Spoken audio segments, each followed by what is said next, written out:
small intestine, it is jejunum.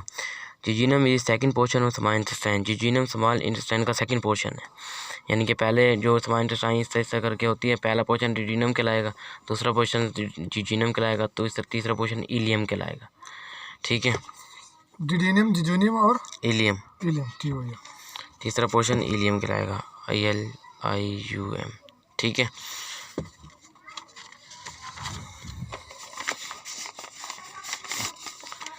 उसके बाद जी इधर देख, इधर सेकंड पोर्शन स्मॉल इंटेस्टाइन का जिजिनम कहलाएगा। It extend from duodenum to ileum. ये कहाँ से कहाँ तक पहुँचेगा, यानी कि डिड्यूनम यहाँ पे ख़त्म हो रहा तो डिड्यूनम से स्टार्ट करेगा, और इलियम यहाँ पे स्टार्ट हो रहा तो डिड्यूनम के स्टार्ट से लेके इलियम, डिड्यूनम के एंड से इलियम के एंड तक, स्टार्ट तक, यानी कि डिड्यूनम से लेके इलियम तक इसकी लेंथ बनेगी। सिंपल सी बात है। It is about 2.4 metre in length. Length इसकी कितनी है? 2.4 मीटर। उसकी कितनी थी, जितनी आपको याद होगी कितनी थी। सो it is about 2/5 of small intestine. ये स्मॉल इंटेस्टाइन का कितना है? 2/5। ठीक है, यानी कि स्मॉल इंटेस्टाइन के अगर 5 पार्ट करें ना, 5 पार्ट करें तो फिर 2 हिस्से इसके बनेंगे। सही है। So it is about 2/5 of small intestine. Small intestine का ये कितना है? 2/5 पार्ट है। Ileum, the lower 3/5 of small intestine forms ileum. ठीक है, अपर जो पार्ट है वो कौन बनाता है?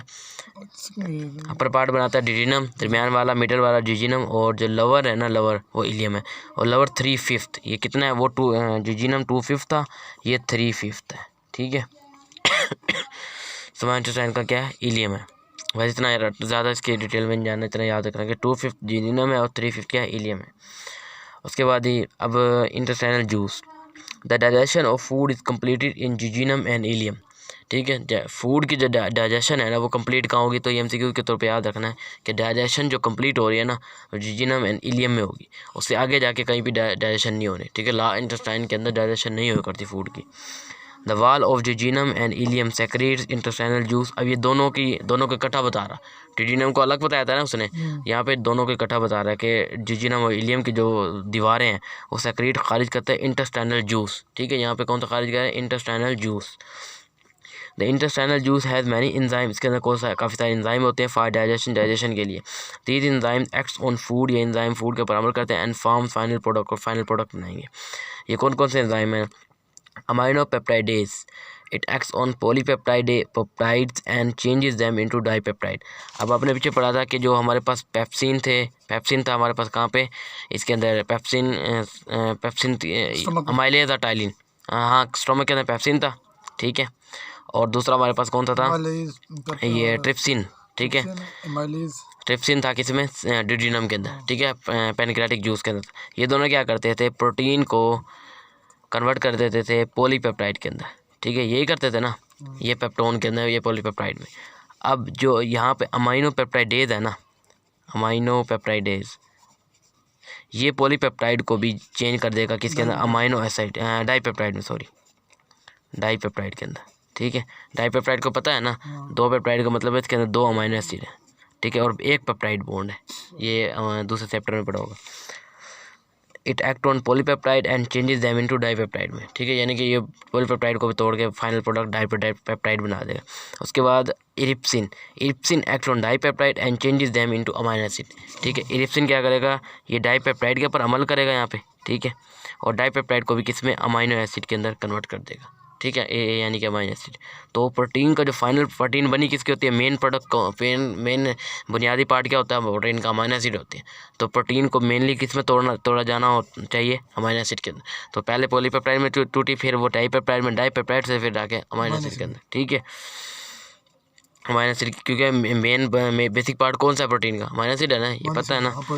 उसके बाद एक यहाँ पे भी लाइपेज एंजाइम होगा, ये fat, it act on fatty acid and glycerol में तोड़ देगा। उसके बाद maltase act on maltose and break into glucose. हमने पीछे पढ़ा था जो अमाइलेज या टाइलिन था। ठीक है, ओरल कैविटी में एक एंजाइम था ना, आखिरी अमाइलेज या टाइलिन, वो हमारे पास स्टार्च या ग्लाइकोजीन को किस में कन्वर्ट करता था? माल्टोज के अंदर। यही करता था ना।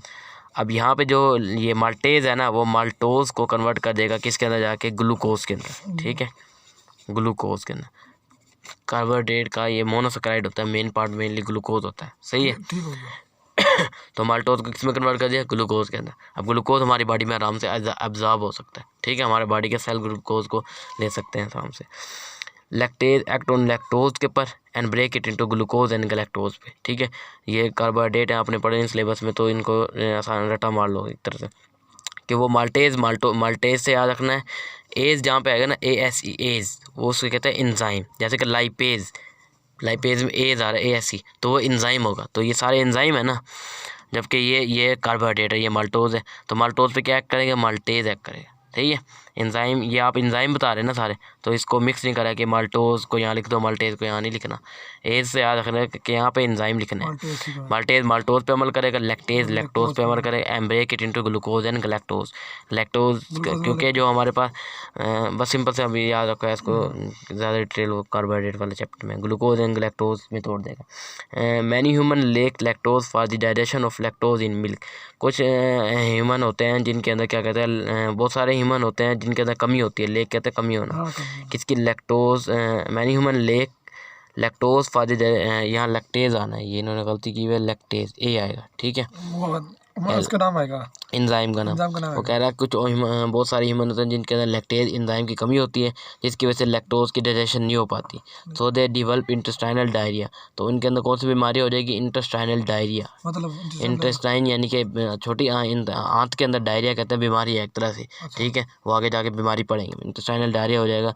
बाय कंज्यूमिंग मिल्क प्रोडक्ट जब वो खाते हैं, क्योंकि जो हमारे मिल्क होता है ना, मिल्क दूध के अंदर हमारे पास मौजूद होता है लैक्टोज, ठीक है, दूध में क्या होता है, लैक्टोज होता है। तो उस लैक्टोज को ब्रेक डाउन करने के लिए क्या चाहिए, लैक्टेज चाहिए।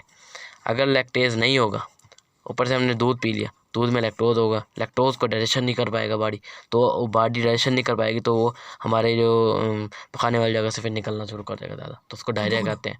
खुद ब खुद नहीं, उसकी वजह से हमें कहते हैं ना जलाब लग जाना, तो जलाब लग जाएंगे दूध पीने की वजह से, डायरिया कहते हैं दस्त लगने को, ठीक है, वो आगे जाके बीमारी भी पड़ोगे, ठीक है, दस्त डायरिया को कहते हैं।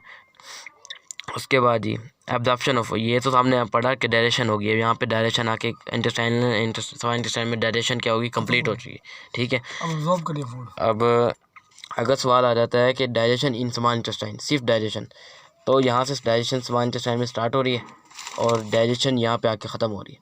अगर वो कहता है एब्जॉर्प्शन इन स्मॉल इंटेस्टाइन, तो एब्जॉर्प्शन यहाँ से स्टार्ट हो रही है और इधर आके यहाँ पे ख़त्म होती है, ठीक है, इधर आके ख़त्म हो जाएगी। तो अगर वो कहते थे डाइजेशन और एब्जॉर्प्शन दोनों, तो पूरा यहाँ से स्टार्ट करना है अपने डिडीनम से लेके, और ये सारा पेज और ये दूसरा पेज और ये वाला पेज जो है ना, ये सारा यहाँ तक मुकम्मल करना है, ठीक है। वैसे आता कोई नहीं है ज़्यादातर ना, इस तरह का इतना बड़ा लॉन्ग नहीं आ करता। उसके बाद ये एब्जॉर्प्शन ऑफ फूड अब टूट फूट चुकी है, उसको एब्जॉर्प्शन करना है। एब्जॉर्प्शन करने के लिए सबसे पहले तो वो इलियम का स्ट्रक्चर बताएगा कि इलियम का स्ट्रक्चर पता होगा तभी तो इलियम एब्जॉर्प्शन कहाँ होगी, ये याद रखना, इलियम के अंदर एब्जॉर्प्शन होगी, ठीक है। स्मॉल इंटेस्टाइन का 3 पार्ट है, डिड्यूनम, जिजिनम, इलियम, लेकिन एब्जॉर्प्शन कहाँ होनी है, इलियम के अंदर, लास्ट पार्ट के अंदर, ठीक है, आखिरी पार्ट में जाके एब्जॉर्प्शन होनी है। विलाई, द इंटरनल, सबसे पहले इसके स्ट्रक्चर में विलाई की बात करें। विलाई क्या होते हैं, the internal surface of ileum has numerous, यानी न्यूमरस कहते हैं कई, न्यूमरस फिंगर लाइक आउटग्रोथ कहते हैं बाहर की निकली हुई, ठीक है, बाहर को निकली हुई थोड़ी। तो हीलियम का जो इंटरनल सरफेस होता है उसके अंदर कई उंगली देखें ना, फिंगर है उंगली की तरह के निकली हुई बाहर को ग्रोथ होती है, आउट ग्रोथ कहते हैं बाहर को निकली हुई ग्रोथ यानी कि बाहर को निकली थोड़ी उभार होता है, ठीक है, किसकी तरह का, उंगली की तरह का उभार से होता है, सही है। जैसे कि ये कपड़ा है ना, तो या फिर ये उंगली है ना, जैसे हमारे पास ये उभार हो रही, देखो, ठीक है, ये उभार हो रही है ना हमारे सेंटर के अंदर, सही है, ये उभार होगी, ये उभार होगी। या हम ये बच्चे जो बनाते हैं ना, इस तरह का पंखा सा बना लेते हैं, इस तरह करके ये इस तरह करके पंखा बनाते हैं, तो उसके अंदर ये उभार निकली होती है, इसकी जो हीलियम की दीवारें होती है ना, उसको जब माइक्रोस्कोप से देखते हैं तो इस तरह की उसके अंदर फिंगर की तरह की उभार होती है। तो ये डायग्राम के अंदर आप देख सकते हो उसके अंदर कि ये जो हीलियम का स्ट्रक्चर है ना बुक के अंदर, यहाँ से भी देख सकते हो कि ये हीलियम का कलर, ये हीलियम का इन्होंने खोला है थोड़ा, उसको माइक्रोस्कोप के नीचे रखा है, तो ये उभार से निकली हुई, देखो, ठीक है, ये निकले हुए हैं ना, ये निकले हुए नज़र आ रहे हैं, ये उंगली की तरह के उभार निकले हुए, ये ठीक है, उंगलियाँ ऐसी है ना हमारी, ठीक है, तो उंगली की तरह के ये उभार निकले हुए, उभरा हुआ कोई चीज़ होना, आउट ग्रोथ कहते हैं किसी कोई चीज़ को उभरा हुआ होना। तो इन उभरे हुए चीज़ों को हम क्या कहते हैं, विलाई कहते हैं। ठीक है, इंटरनल सरफेस, इलियम की जो इंटरनल सरफेस है, जब ये पूरी छोटा आंत है ना, आंत को हमने खोला तो उसके ऊपर देखा हमने internal surface of ileum has numerous finger like outgrowth called villi. ठीक है, the villi give velvety appearance to the inner wall of the ileum की जो इंटरनल सरफेस यानी कि इनर वॉल यानी कि इंटरनल सरफेस, इलियम की जो इनर वॉल होती है उसको जो ये विलाई होते हैं ना, ये वेलवेटी अपीयरेंस देते हैं। वेलवेटी यानी कि वेलवेट का तो पता है ना, जैसे ये कपड़ा जो हमारा पड़ा है ये वेलवेट का है, तो इस तरह की लगता है जैसे वेलवेट है। इलियम की जो इंटरनल सरफेस को जब हम देखते हैं ना, ऐसा लगता है जैसे वेलवेट हुई। Each villi is compose of 3 parts. अब विलाई का स्ट्रक्चर की बात कर रहा हूँ कि विलाई हर एक विलाई, ठीक है, ये एक विलाई है, ये एक विलाई है, काफ़ी सारे विलाई होते हैं। वो हर एक किससे बना होता है, 3 पार्ट्स उसके अंदर। नंबर 1 ब्लड कैपिलरीज होते हैं उसके अंदर, नंबर 2 लैक्टियल होता है उसके अंदर, नंबर 3 एपिथेलियल सेल्स होते हैं। Blood capillaries villi are richly supplied with blood capillaries. Villi को के इर्द गिर्द बहुत सारा ब्लड सप्लाई होता है, यानी कि विलाई आर रिचली, यानी कि रिच कहते हैं अमीर को, ठीक, अमीर से यानी कि बहुत ज़्यादा। ठीक है, पहन दे, रिचली कहते हैं बहुत ज़्यादा, रिच अमीर क्या होते हैं, बहुत ज़्यादा होते हैं ना, वो उनके पास पैसा होता है, तो रिच से रिचली का मायने एक बहुत ज़्यादा भी है। विलाई आर रिचली सप्लाई होती है विलाई को विद ब्लड कैपिलरीज, यानी कि हम इसको सब इस तरह लिख सकते हैं, villi has many blood capillaries. सही है। उसके बाद lacteal, villi have a vessel called lacteal. Villi के अंदर एक वेसल कहते हैं ट्यूब को, नाली को, ठीक है, कॉल्ड लैक्टियल। विलाई के अंदर एक वेसल होते हैं इसको हम लैक्टियल कहते हैं। ये देखो, ये एक विलाई लिया उन्होंने, ठीक है, उसका स्ट्रक्चर यहाँ पे माइक्रोस्कोप के पर देखा और जूम करके, तो उसके अंदर ये ना, इसको कलरफुल डायग्राम देखो,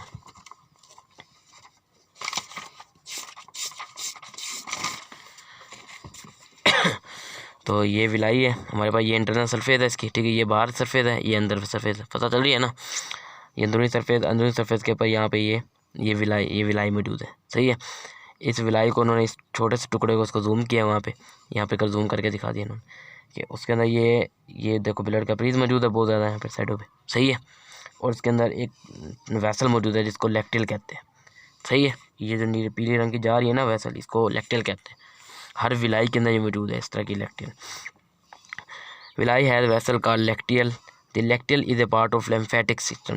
लैक्टियल जो है लिम्फेटिक सिस्टम का पार्ट होता है। इसको रट्टा पार्ट मार लो, एक तरह से एक सिस्टम होता है बॉडी के अंदर, जिस तरह हमारा ब्लड कैपिलरी का सिस्टम है, ऐसा स्केलेटल सिस्टम है, मस्कुलर सिस्टम है, ये सारे सिस्टम है, तो डाइजेस्टिव सिस्टम है, तो इसी का एक पार्ट होता है लिम्फेटिक सिस्टम। ठीक है, बॉडी के अंदर।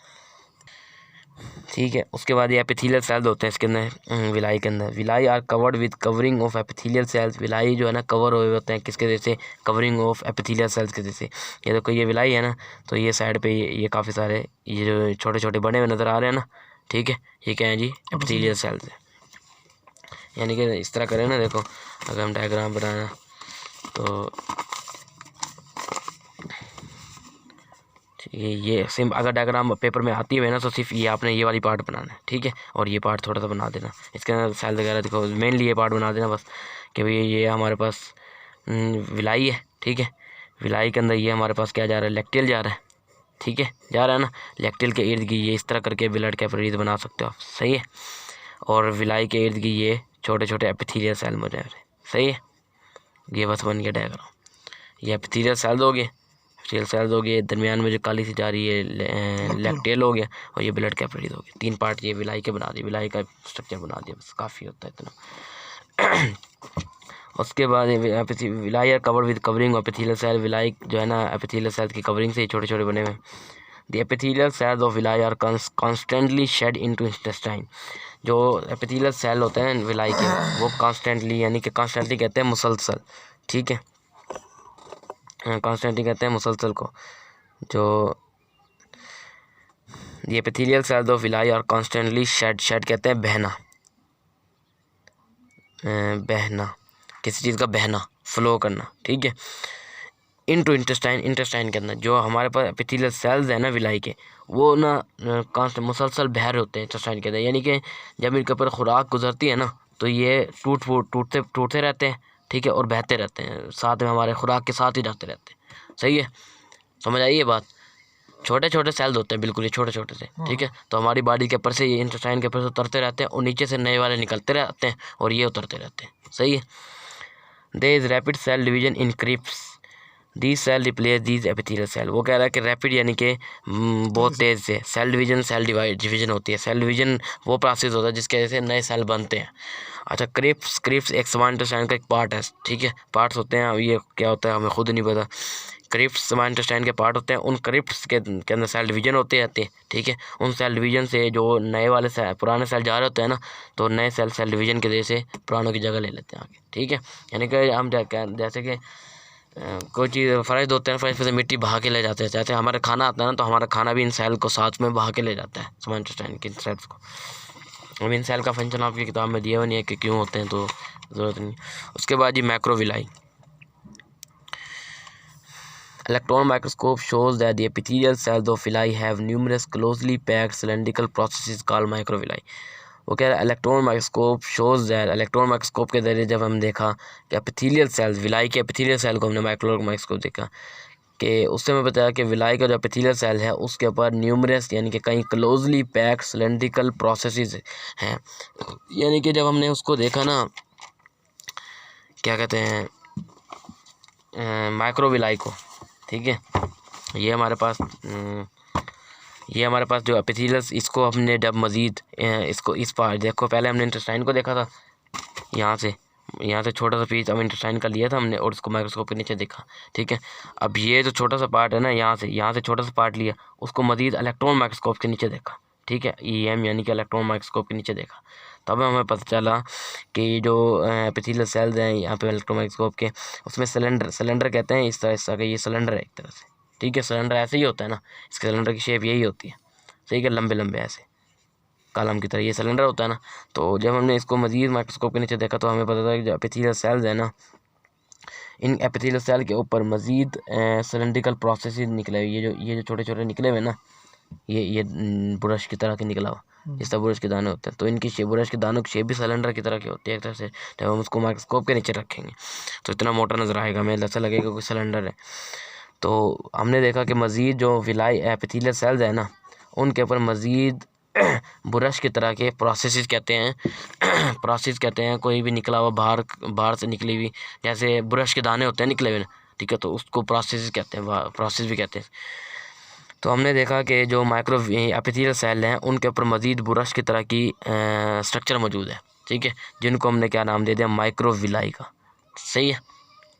हमने जब इसको मज़ीद इलेक्ट्रॉन माइक्रोस्कोप के नीचे देखा तो हमें पता चला कि जो एपिथेलियल सेल हैं उनके ऊपर ब्रश की तरह की अरेंजमेंट हुई हुई है, ब्रश की तरह के तरतीब से लगे हुए हैं, दाने से ब्रश की तरह के ज़रात लगे हुए हैं।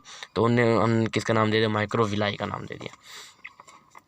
Electron microscope shows that the epithelial cell मैंने बताया ना, एपिथेलियल सेल के ऊपर मौजूद है, और villi have numerous closely packed, ये क्लोज एक दूसरे के साथ क्लोज हुए हैं ना, बिल्कुल ये क्लोज, ठीक है, एपिथेलियल सेल के ऊपर क्लोजली एक दूसरे के साथ बिल्कुल करीब, closely packed cylindrical processes called microvilli.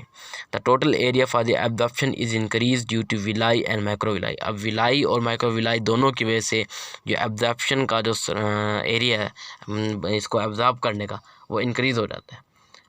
सही है, समझ आइए, यानी कि एब्जॉर्ब इंटेस्टाइन के अंदर आके फूड एब्जॉर्ब होनी है ना, तो ये काफ़ी सारे प्रोसेस मौजूद हैं इसके अंदर। देखो तो आराम देखो ना, अगर मैंने पहले भी बताया था कि इंटेस्टाइन को जब हम ऐसे फैगस में से फूट जाती है तो उसको तोड़ छोटा क्यों कर दिया जाता है, पीसा क्यों जाता, ताकि एंजाइम एक्ट का सही तरह कर सके, सही ये बताया था ना। तो इस तरह यहाँ पे भी देखो, पहले अगर स्मॉल इंटेस्टाइन इतने मोटे, स्मॉल इंटेस्टाइन ये है ना, इसके पार्ट इतने मोटे मोटे होते हैं, तब एब्जॉर्प्शन, अब फ़र्ज़ क्या है, स्मॉल इंटेस्टाइन का एक पार्ट इतना मोटा है, दूसरा इतना मोटा है, ठीक है।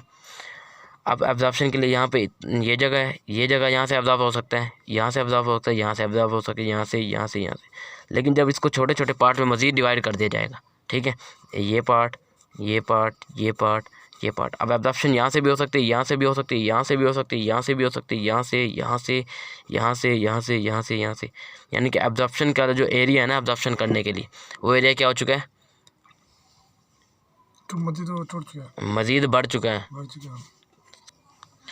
स्मॉल इंटेस्टाइन का फ़र्ज़ क्या है, ये पार्ट था पहले इतना बड़ा, ये फ़र्ज़ क्या, ये पार्ट, उसके ऊपर ये विलाई लगे हुए, ठीक है। अब ये नीचे पार्ट है, यहाँ पे सर एब्जॉर्प्शन के लिए ये एरिया है, यहाँ पे ये है, यहाँ पे ये है, यहाँ पे ये है, यहाँ पे, ठीक है, चारों तरफ से। लेकिन स्मॉल इंटेस्टाइन को जब हमने छोटे पार्ट में देखा, विलाई छोटे छोटे पार्ट है, विलाई छोटे छोटे पार्ट है ना, तो छोटे पार्ट, ये भी छोटा पार्ट लिया हमने, छोटे पार्ट के सरफेस एरिया यहाँ से भी है, यहाँ से भी, यहाँ से भी, यहाँ से भी, यहाँ से भी, यहाँ से भी, यानी कि विलाई की ये विलाई छोटा पार्ट है ना, तो विलाई की वजह से सरफेस एरिया का लिए जो एब्जॉर्प्शन का सरफेस एरिया वो क्या हो चुका है, बढ़ चुका है। यानी कि एब्जॉर्प्शन करने के लिए जगह जो थी ना, एरियाज़, वो बढ़ चुकी हैं। ये बात वो कहना चाह रहा है कि विलाई और माइक्रो विलाई की वजह से जो total area for the absorption है वो क्या हो चुका है, इंक्रीज़ हो चुका है। The absorption of different compounds take place by the following method. Absorption जो है ना डिफरेंट कंपाउंड की, वो किस तरह